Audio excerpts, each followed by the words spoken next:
La Niña effect ఎంతవరకు నిజమో కానీ కుండపోత వర్షానికి జనజీవనం స్తంభించిపోయింది. రోడ్లు పలు కాలనీలు జలమయమయ్యాయి. డ్రైనేజీ మ్యాన్ హోల్స్ పొంగి పొర్లాయి. రవాణా స్తంభించిపోయింది. టోటల్గా జనజీవనం అస్తవ్యస్తం. ఇది హైదరాబాద్ ఒక్క సిటీ దుస్థితే కాదు, మిగతా మహానగరాల పరిస్థితి కూడా ఇంతింతే. అదేంటో చూద్దాం పదండి.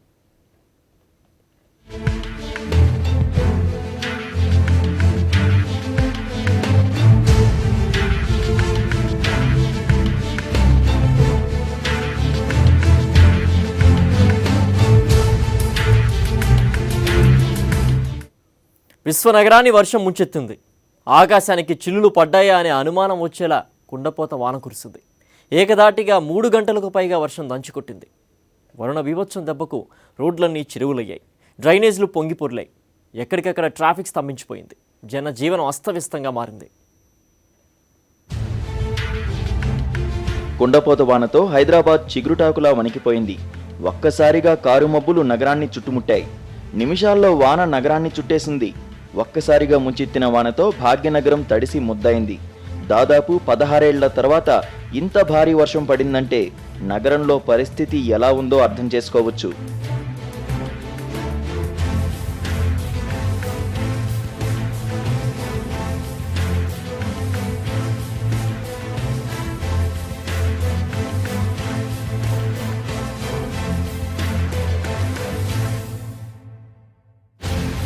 నగరంతో పాటు శివారు ప్రాంతాల్లోనూ కుండపోత వాన పడింది.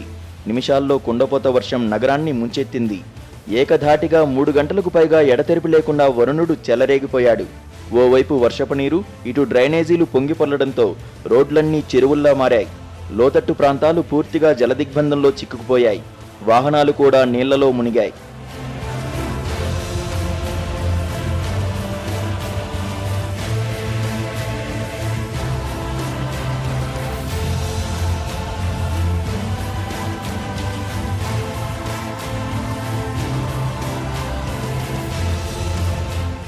నగరంలోని బస్తీల్లో పరిస్థితి మరీ దారుణంగా ఉంది. వర్షపు నీరు, డ్రైనేజ్లు పొంగడంతో ఇళ్లలోకి నీళ్లు చేరాయి. దీంతో స్థానికులు ఇబ్బంది పడ్డారు. అక్కడక్కడ బస్టాండ్లు, రైల్వే స్టేషన్లు, ఆఫీసుల్లోకి నీరు చేరింది. అక్కడక్కడ ఫ్లాట్లలోకి నీరు చేరాయి. కొన్ని ప్రాంతాల్లో రోడ్డుపై నీళ్లు చేరడంతో ఎక్కడ మ్యాన్హోల్ ఉందో అర్థం కాక జనాలు బయటకు అడుగు పెట్టలేని పరిస్థితి కనిపించింది. రోడ్లపై నీళ్లు నిలిచిపోవడంతో వాహనాల రాకపోకలకు ఇబ్బందులు ఎదురయ్యాయి.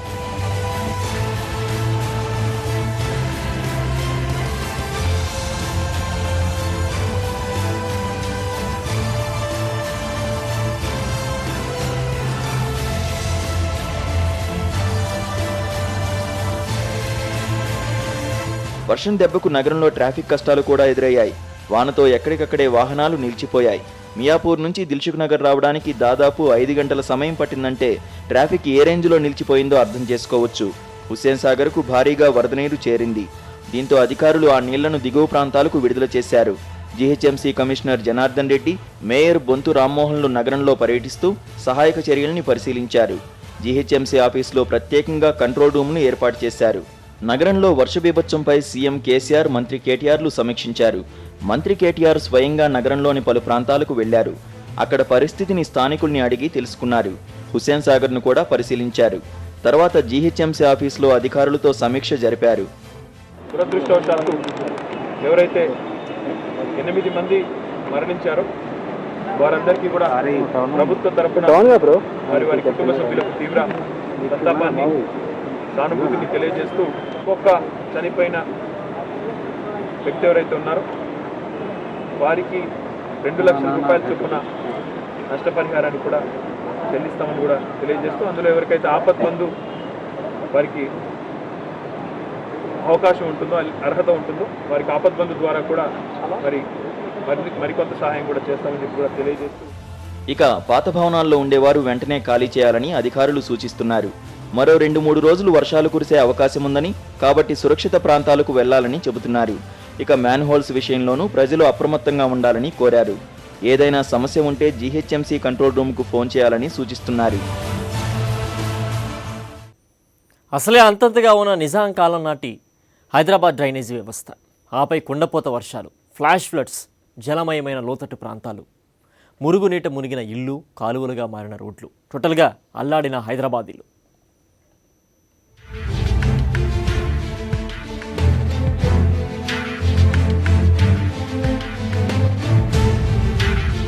వర్షం చినుకు మనిషికి ఆహ్లాదం కలిగిస్తుంది. వర్షం పెరిగే కొద్దీ పరిస్థితిలో మార్పొస్తుంది. 1-2 సెంటీమీటర్ల వర్షం పడితే పర్వాలేదు, కానీ ఒకే రోజు 22 సెంటీమీటర్ల వర్షం పడితే అది ప్రళయమే. హైదరాబాద్లో సరిగ్గా అలాగే జరిగింది. అది 2000వ సంవత్సరం ఆగస్టు నెలలో.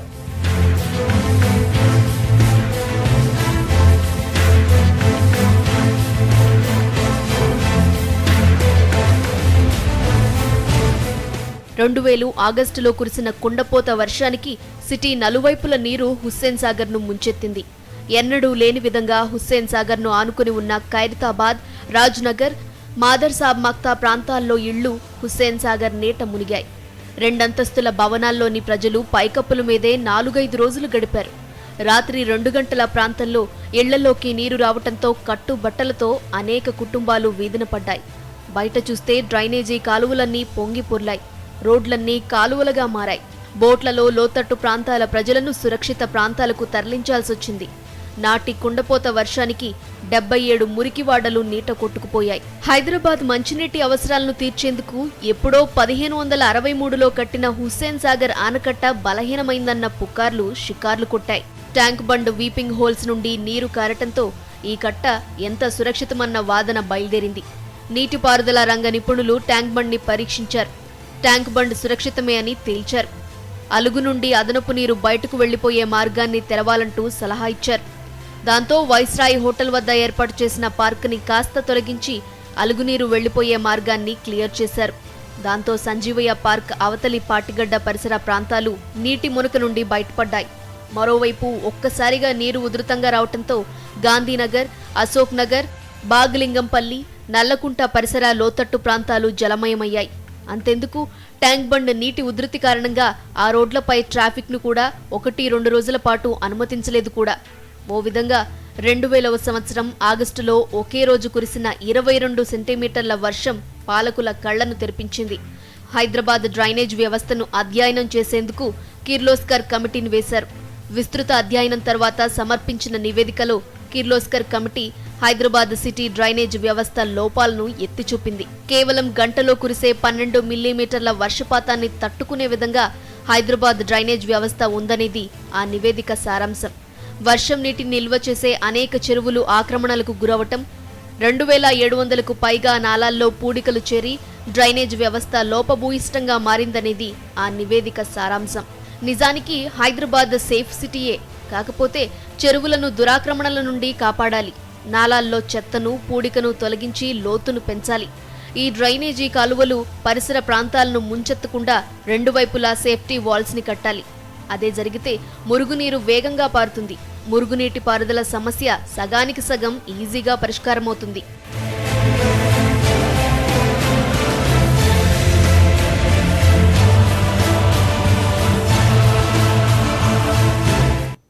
దేశంలోని మెట్రో నగరాల భారీ వర్షాలను తట్టుకోలేవా? కుండపోత వర్షాలకు తగ్గట్లు మెట్రో డ్రైనేజ్ వ్యవస్థ లేదా? బుర్హాన్ ముంబై సిటీ జనం ఏటా కుండపోత వర్షాలు, వరదల బారిన పడాల్సిందేనా?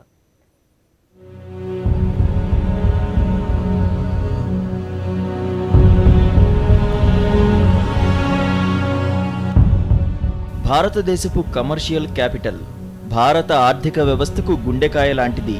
కానీ ఒక్క వర్షం వస్తే చాలు చిగురుటాకులా వణికిపోతుంది. రవాణా వ్యవస్థ ఎక్కడికక్కడే నిలిచిపోతుంది.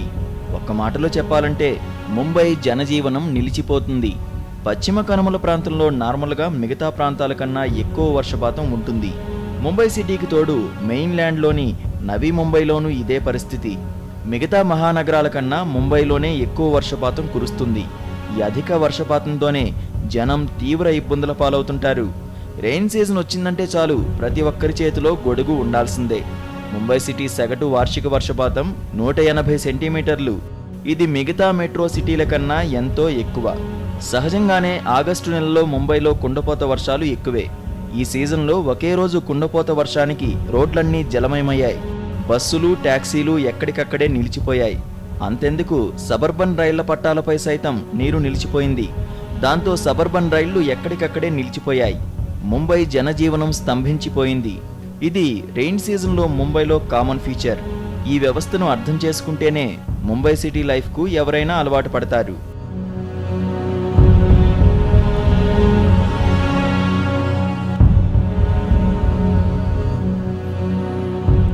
తమిళనాట వర్షాలే తక్కువ, ఎప్పుడు తన్నీర్ తన్నీర్ అంటూ పొరుగు రాష్ట్రాలతో తమిళ తంబీలు కయ్యాలు న్యాచురల్. అందుకే చెన్నపట్నంలో డ్రైనేజీ వ్యవస్థ గొప్పగా లేదు.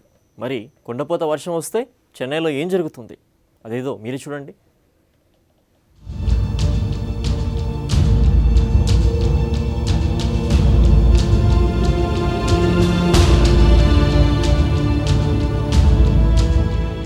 భారతదేశంలో తక్కువ వర్షపాతం నమోదయ్యే రాష్ట్రాల్లో తమిళనాడు ఒకటి.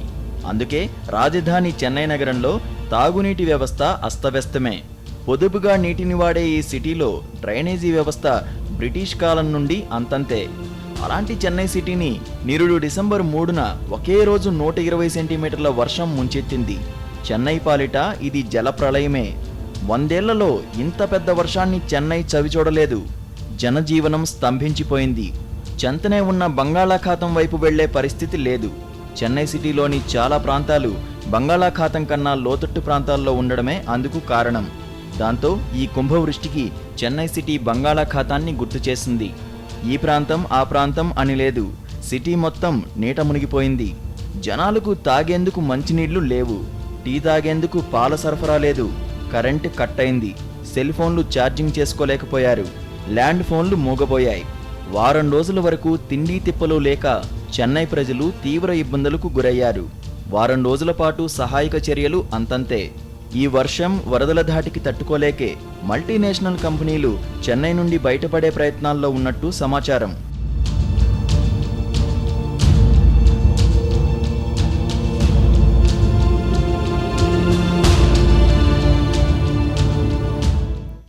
మరో south city Bengaluru cool happy వెదర్తో ఉంటుందంటారు.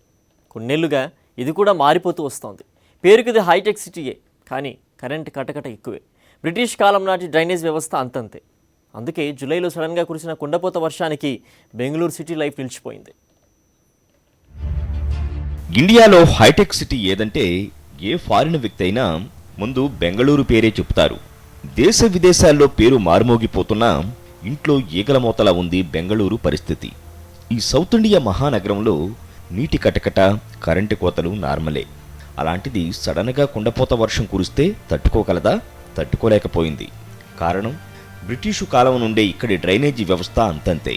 అందుకే గత జూలైలో బెంగళూరు ప్రజలు నరకం అనుభవించారు.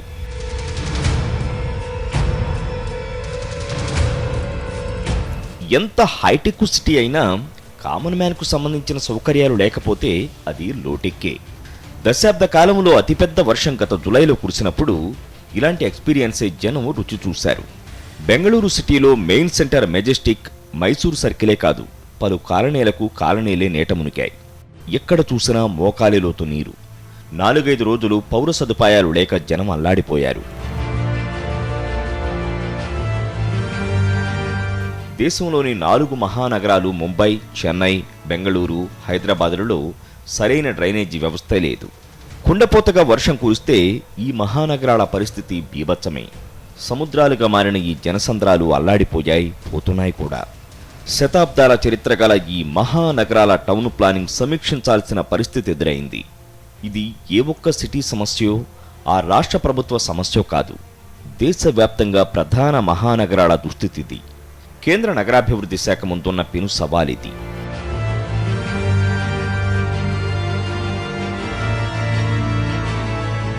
దేశంలోని మహానగరాలు వర్షం బీభత్సాన్ని తట్టుకోనాలంటే టౌన్ ప్లానింగ్ పక్కాగా ఉండాలి. ఇది కేవలం ఆయా మహానగర పాలికలు, ఆయా రాష్ట్ర ప్రభుత్వాలు చేసేవే అయినా కేంద్ర పట్టణాభివృద్ధి శాఖ చొరవ తీసుకోవాలి. ఆయా మహానగరాలు జన సామర్థ్యాన్ని తట్టుకునేందుకు హౌసింగ్, ట్రాన్స్పోర్ట్ సదుపాయాలు కల్పిస్తున్న కేంద్ర నగరాభివృద్ధి శాఖ ఇకపై డ్రైనేజీ వ్యవస్థ, రోడ్ల విస్తరణ అంశాలపైన దృష్టి పెట్టాలి. అప్పుడే స్థానిక సర్కార్లు కూడా ఈ విషయంలో కార్యరంగంలోకి దూకుతాయి. అప్పుడే భారీ వర్షాలను ఆయా మహానగరాలు తట్టుకునే స్థాయికి చేరుకుంటాయి.